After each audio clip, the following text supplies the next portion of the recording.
I'm now watching two old men look at graves.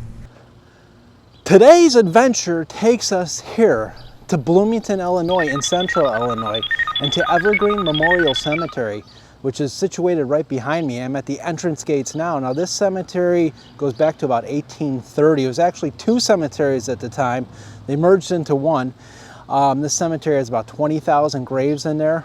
Some famous people. We're going to go check out some fantastic monuments and some fantastic mausoleums. So come join me as we explore Evergreen Memorial Cemetery.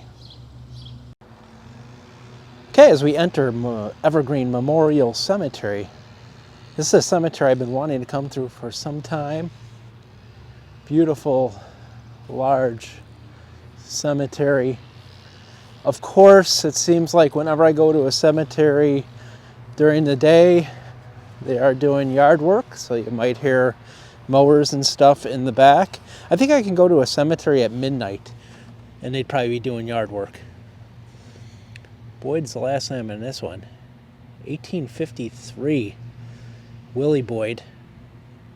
1864. Dellie Boyd. D-E-L-L-I-E.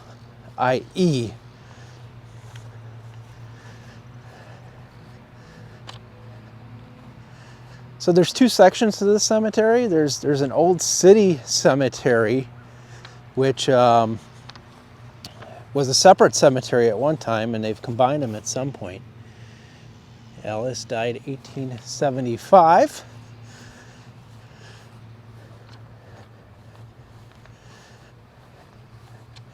This is beautiful here. Augusta. Girl Lily. 1894. Beautiful, beautiful stone.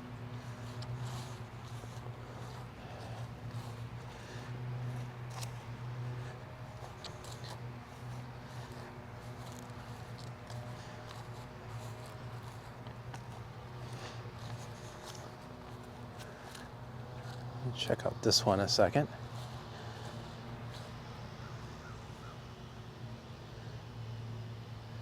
Is that Dawson? McMaster, it looks like. Born 1829, died 1888. As I scare a rabbit. This rabbit scares me.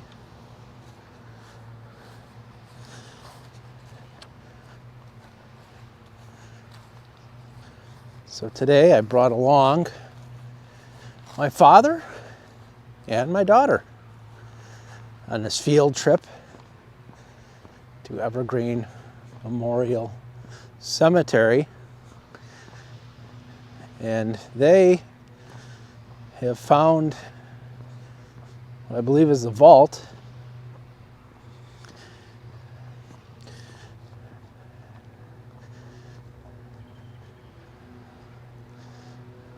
You know what this is for, Caitlin? Dead bodies. Well, yeah, you're right, actually. So back before they were able to dig graves in the winter, the ground would be frozen. So they'd actually put bodies in here until the ground thaws. I vividly remember you saying something like that in a video. Yeah. So I was reading online where it said they can store 6 bodies in here, sometimes even a few more. Stack them. Yeah, they just stack them. They're not going anywhere. 1888, and I think this closed up in 2020, from what I read. I wonder what's in there now, just open space. Probably lawnmowers. I don't know. Yeah, probably nothing. That's really nice.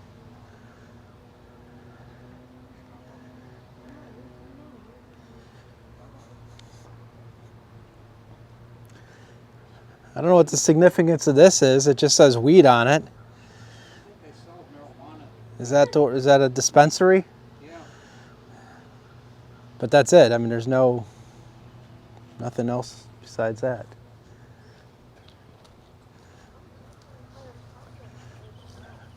Oh, we have a crypt and a mausoleum. I know you're being serious, but I just find that funny. 1894. Yeah. Plum Jackman crypt. No, it's highly unusual. What's that? Oh, that is highly unusual. 1892. 1892, and Miss A. Davis.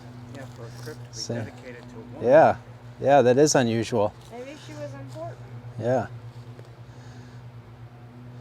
A lot of times back then, they didn't even they would just say they wouldn't even acknowledge it's Mrs. Albert Davis, they would just give the husband's name.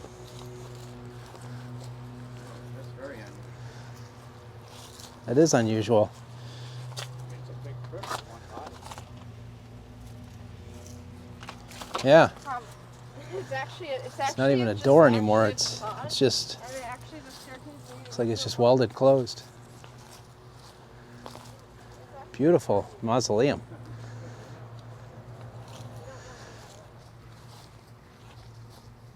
That's really nice. And right behind that, we have a crypt. That looks similar to the other one. This is 1896. Yeah. Wasn't that one 1896 too? Is that too? I think so. Why'd they split the 18 and 96? Just, yeah, I don't know. They're trying to be different. Yeah. 7, 1903.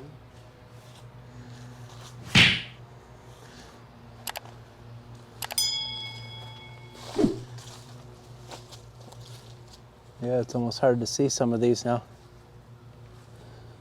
The ones down there, if there's any carvings on them or inscriptions, are completely wiped away. 1912 on that one.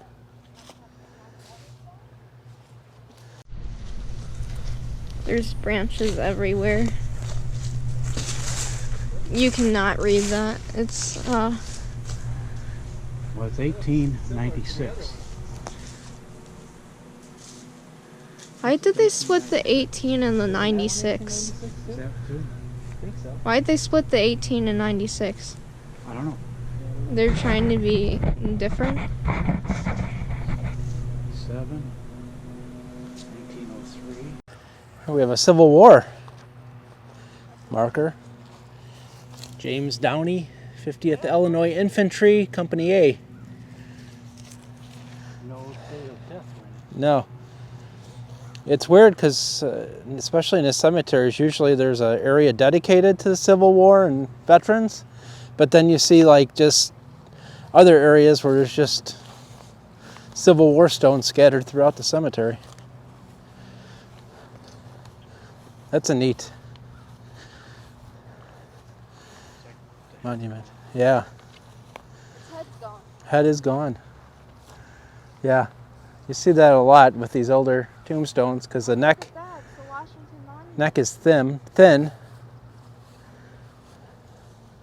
Is that Mattie? M-A-T-T-I-E? Looks like. Doolittle. Doolittle's the name there at the bottom. And this is This guy's name is Evergreen. daughter of somebody. Martha. Daughter of Almondo. 1857.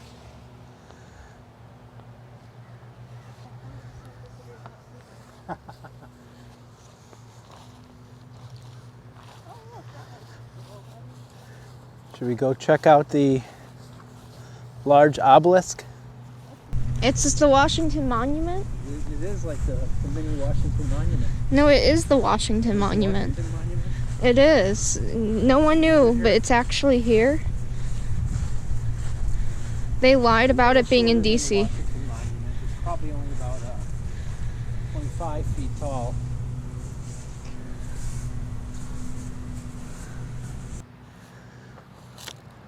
Let's see who's on there. We have Elizabeth, daughter of J.L. and Mary Timmerman, died January 25th, 1900.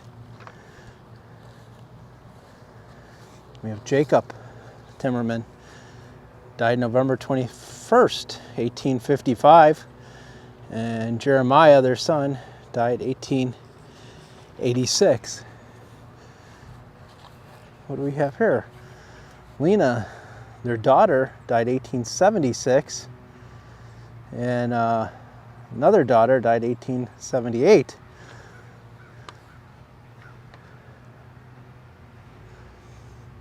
And then we can see next to this obelisk, see Jeremiah, Catherine, Lena, Jacob, and Elizabeth. Fortunately, missing a hand. Right hand is gone, but head is still on. So that's good. Oh my goodness, there's a lady there.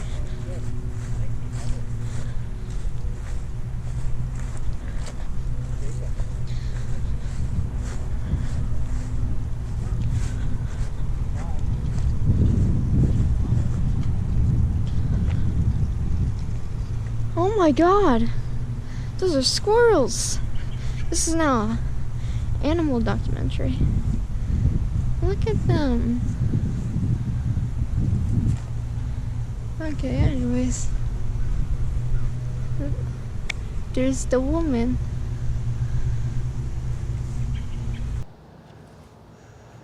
Wilhelmina, wife of F.W.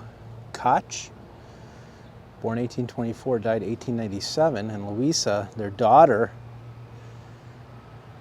died 1859. It's like she was only about 3 years of age when she passed away. We have Frederick William Koch, born 1829, died, he was born in Prussia, died 1900 at Bloomington. It's quite a ways, quite a ways.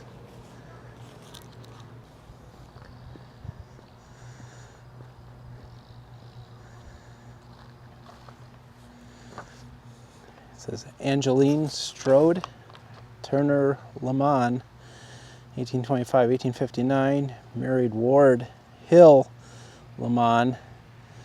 The Eighth Circuit Court and members, including the Honorable Judge David Davis and Abraham Lincoln, future President of the United States of America, gathered here at the burial site of Angeline Turner Lamon in 1859. So where I am standing right now is where President Abraham Lincoln was standing back in 1859. It's kind of amazing. It's almost mind-boggling. Wow. Huge obelisk. This one's made out of concrete. Hard to even see the name. I see W. Wallace is the name. Appears to be Wallace. And unfortunately, a lot of this has chipped away over the years. It's the problem with concrete, is it does that. I see died 1855 there, but that's it. Yeah, this is pretty neat here. We have Sween, Stevenson, Fowers, Worrell on the steps here. So let's go up the steps.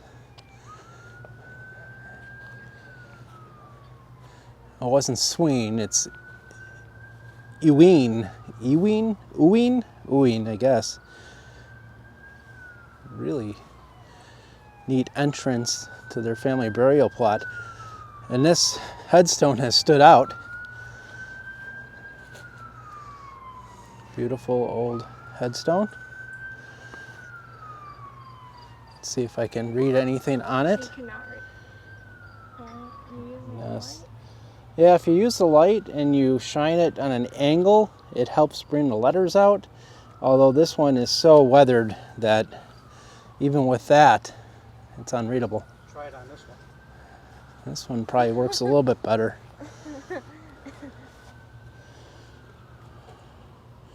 This one's still hard to read. I see died Yeah, it looks like it. Yeah, that one's difficult. And this one here, I see infant.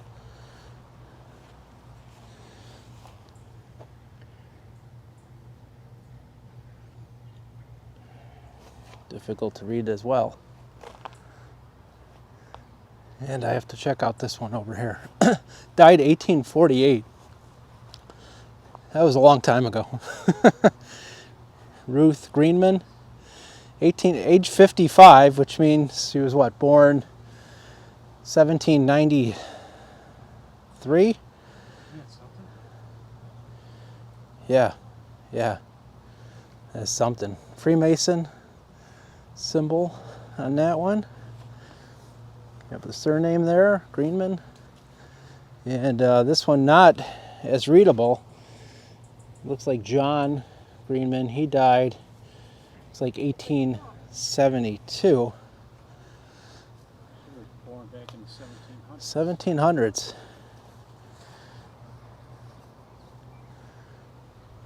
Really nice monument. 1923 and 1931.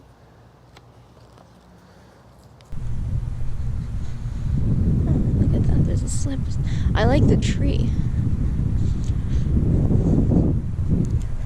This is the Pike family. Don't know if that was a good angle or not. I got elephants.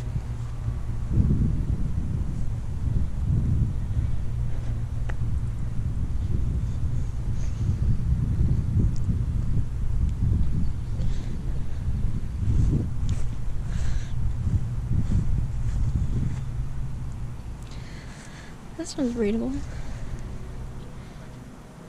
David Hitch died. Yeah, that's how you get here. As we look off into the distance here, not only do we have some beautiful markers, but we have in the background there, you see the American flag. That is one of several soldier sections that are in this cemetery. So we're going to go check this out. I don't know if it's just exclusively one war or multiple wars or what the details are. As you see cannonballs, 5 of them to be exact, stacked on each corner.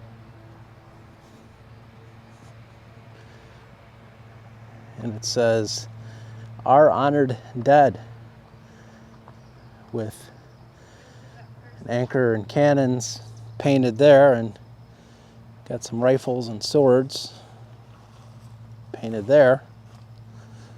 Are you allowed in here? Yes, we are allowed in here. In memory of the unknown soldiers of the Civil War, erected May 30th, 1928, by the ladies of GAR, Emma, blah blah. We have Spanish-American War veterans. Wow. A lot of Spanish-American War veterans.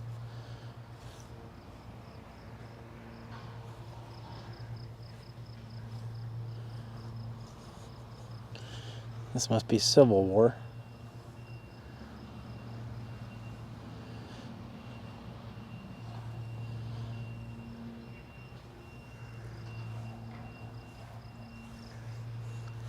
Every old cemetery I go in, there are Civil War, War of 1812, Spanish-American War. It's just amazing.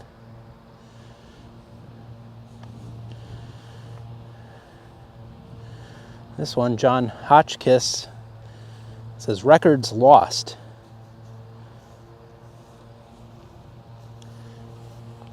We have Ohio here.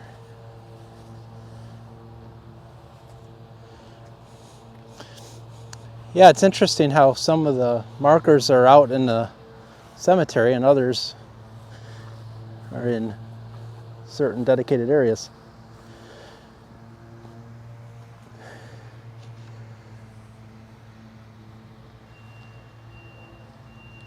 now watching two old men look at graves over there for soldiers.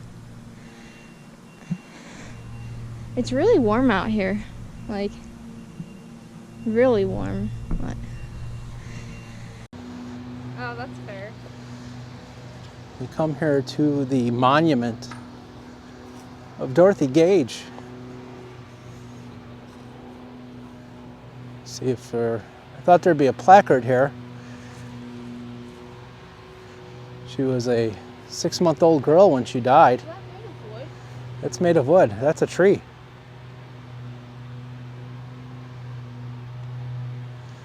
So she was 6 months old when she died. Fortunately, she was a niece of a woman whose husband, Frank Baum, wrote The Wizard of Oz, and Dorothy is the character in The Wizard of Oz, and this is the Dorothy that his characters were named after.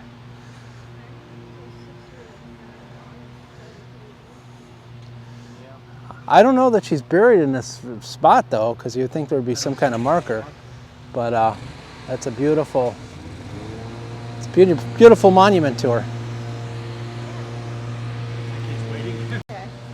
Okay, I did find a placard here where it says, well, Dorothy was born to Sophie Jewell and Thomas Gage.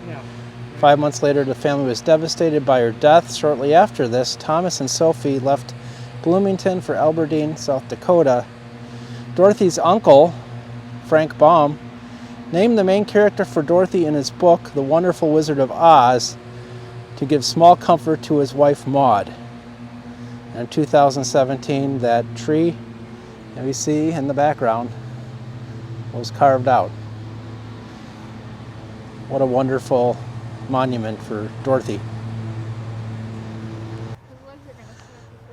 So I saw this, and I've seen this before. I believe this to be an Indian burial mound, at least in northern Illinois.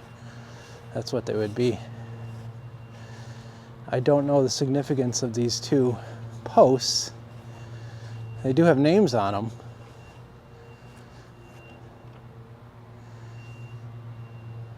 Both 2016, but there's nowhere that says what this mound is, but this is definitely indicative of an Indian burial mound.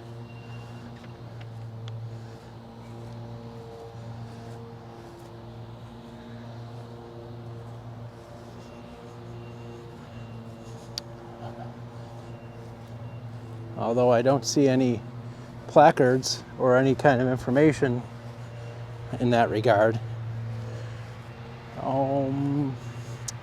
But I assume that's what this is.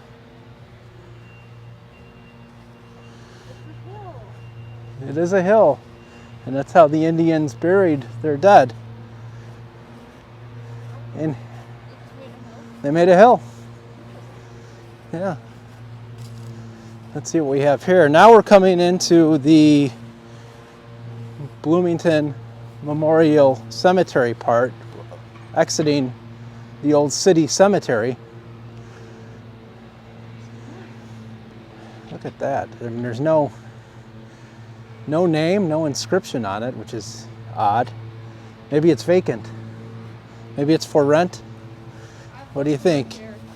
Think it's for rent? Yeah, then no one would think of breaking in because No. I mean, these are some old What doors. are you doing? I want to see if anyone answers. That's not how it works. It's not how it works. No. You could tell there used to be some iron gates here. Those are gone. Actually, one iron gate, because the hinges were there, and then it latched right there. And that's gone. Look, old man's over there. Oh yeah? I Yes. was saying, how compared to you, he's ancient. Are you sure that's not a ghost? I'm pretty sure it might be a ghost. It's wearing white after all. Maybe. Remarkable mausoleum, though. And speaking of remarkable, look at this family plot. Hey, have you seen? No, we have to get to that. A lot of stuff we have to get to. David Davis. David Davis is the name here, and you can see that right there.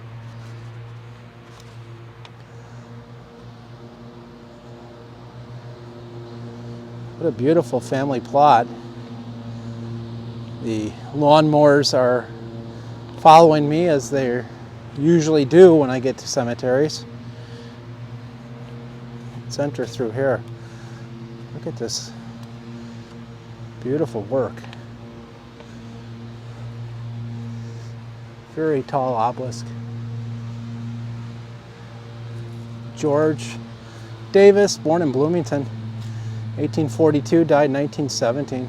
And Ella, his wife, died in 1921. And here's David Davis. Born at the Rounds, Sassafras Neck, Cecil County, Maryland, 1815 to 1886. I believe he was a politician of some kind. I'm not 100% sure. A son born and died. Shame to see. Even if you had money and were a politician, somebody with power, it didn't matter. It didn't save your children.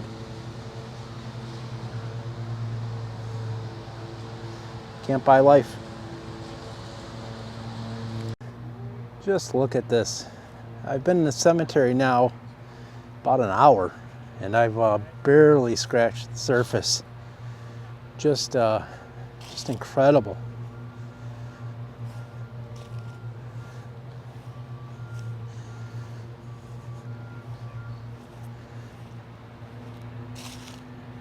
McClune Monument, John McClune. Large obelisk surrounded by his family here.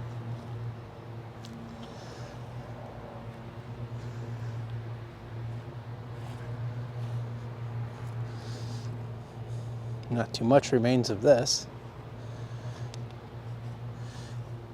And then this caught my eye. It's more modern, but the architecture's very nice.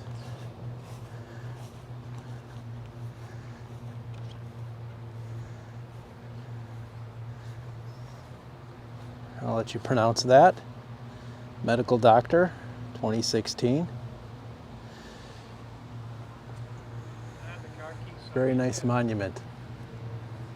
I want to go walk in the shade. Oh, that looks cool. Headstone that stood out. Beautiful old headstone. Let's see if I can read anything on it. You cannot read. You're using the light? Yeah, if you use the light and you shine it on an angle, it helps bring the letters out. Although this one is so weathered that even with that, it's unreadable. Try it on this one. It's a little bit better.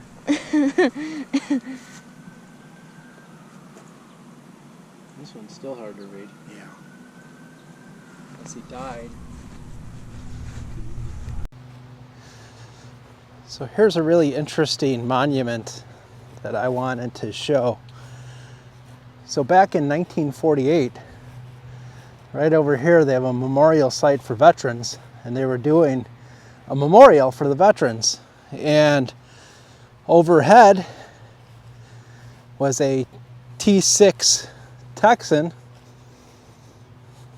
flying overhead as part of the ceremonies to commemorate the veterans. Well, on its second pass, the aircraft actually crashed right here and hit this tree just yards away from where they gathered for the Veterans Memorial. Unfortunately, one of the two people inside the aircraft passed away, but they put up this monument, fantastic monument, to the memory of the man that perished in this accident. And this is just a great, this tree, I guess, was dying back in 2015, and instead of cutting it down, they did this.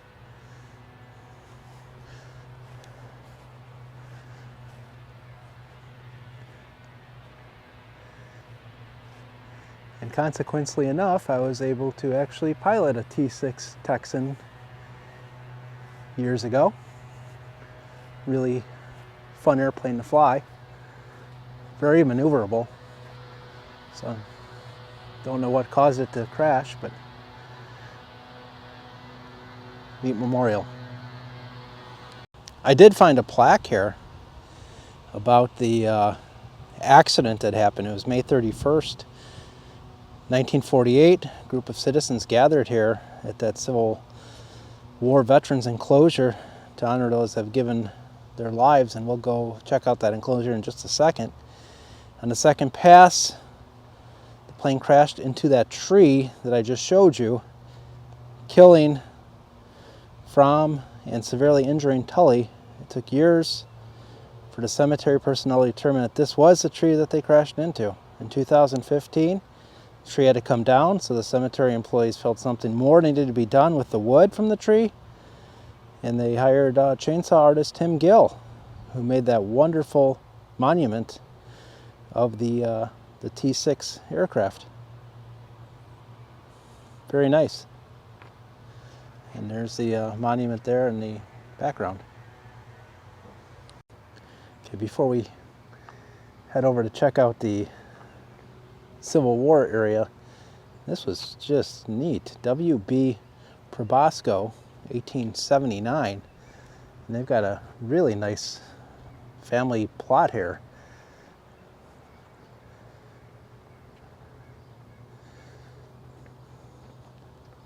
Let's see what we have in here as we go into the family plot with the Probosco monument.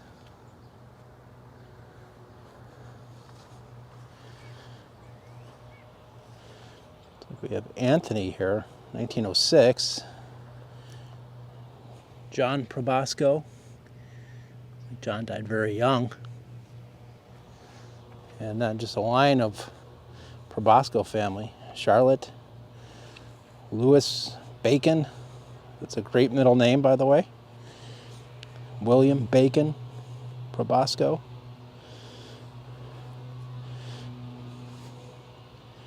Mary, John, and Charlotte. What a great monument to that family. And it's right here at this intersection where four driveways meet. All right, let's take a walk over to Civil War section over here. And you can see here is where the aircraft crashed in 1948. And only feet away is the memorial where they were having the service when that plane crashed. I'm very lucky that nobody on the ground died, honestly. And we saw something very similar to this in the old cemetery section that we were in a little bit ago. And there's a number of rows here. I'm just going to go down one row. Civil War, Civil War, Civil War. It's still mind-boggling, the amount of Civil War soldiers I see in these old cemeteries. I mean, it really brings it home how many soldiers died fighting for freedom in the Civil War. And you know, these are all Civil War. Really remarkable. The nice red, white, and blue base with an urn here at the top, and then next to it is the flag. Okay guys, another awesome mausoleum. Van Schoik, looks like. Probably butchered that one. I mean, these are just so old, so old. No longer have glass in that door. Metal in there now. Probably broke over the years. The urns have been covered up, so there's no weeds or anything growing out of them. So I don't know how old this is, but this is an old mausoleum. And we do have some tombstones here. We have Minnie Van Schuyck, 1943, and on this side we have Mildred Van Schuyck, 1968. That guy there was a brigadier general in the Civil War. Oh, really? I'll have to check that out after the Van Schuyck monument or mausoleum. And here we have Merle Freeman. Don't know if this is related to the Van Schuycks at all. It is within 2 feet of the Van Schuyck mausoleum. Let's check out this. My father indicated there's a brigadier general from the Civil War, which is always a nice find in these old cemeteries. George Frederick Dick, Brigadier General, Company D, 20th Indiana Voluntarily Infantry, Major, Colonel.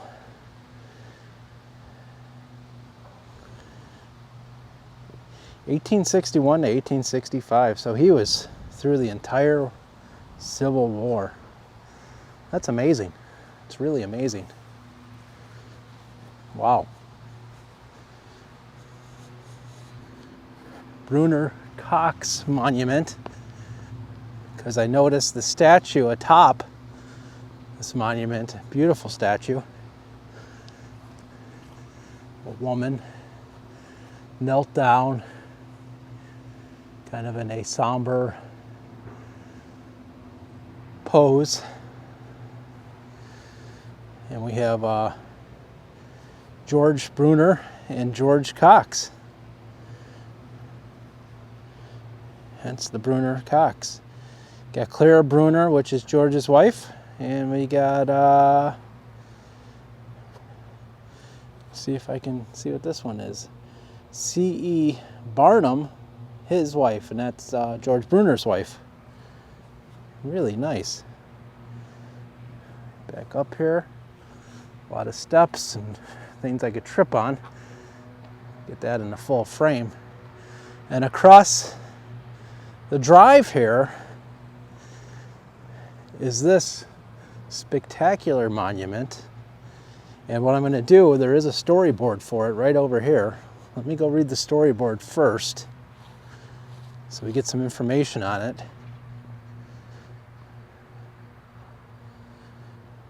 Here we go. Charles Oldhouse Radbourne, 1854 to 1897. Inducted in the Baseball Hall of Fame in 1940. Pitched professionally for 11 years. He won 310 games, lost 191. That is remarkable for you non-sports fans or you non-baseball fans. That is absolutely remarkable. 1884, he won 62 games and lost 12. That is unheard of today. I mean, pitchers will never pitch that many games. He struck out 411 men during a month. I mean, that's mind-boggling. That is great. An old hoss. I have seen everything now. I'm going to show you what I'm talking about. There's a man in an electric wheelchair who has a dog. I don't know if you could see that.